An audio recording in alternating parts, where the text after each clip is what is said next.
What makes a data asset? If you have lots and lots of data, does that mean that you have lots and lots of data assets? It's not that simple. So, as we talked about last week, data is only monetized when it contains information that a business can then use to link to actions and activities that directly increase revenues or lower costs. There's lots of criteria into what this data is, but in general, data needs to be accurate, timely, and granular.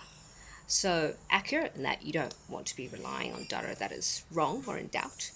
Timely in that you don't want to say be finding out that you lost a customer 5 years after the fact, after the window has closed for you to bring that customer back. And granular in that it's a very different piece of data to say with 100% accuracy to a business that over the next year you will lose 1% of your customer base.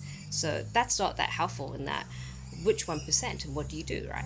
However, it's completely different to then say, here is the list of customers that you're likely to lose over the next year, and they represent 1% of your customer base. That is highly actionable, and the only real difference here is the level of granularity of that insight.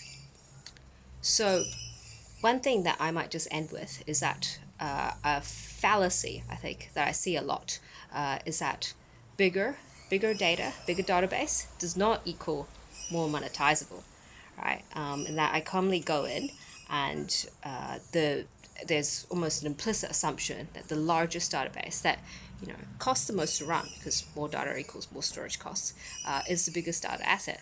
But the largest database is usually something like clickstream data or say log data, very, very granular, like every single click a customer has done on a website.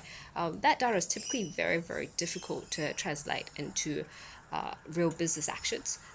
So bigger is not always better.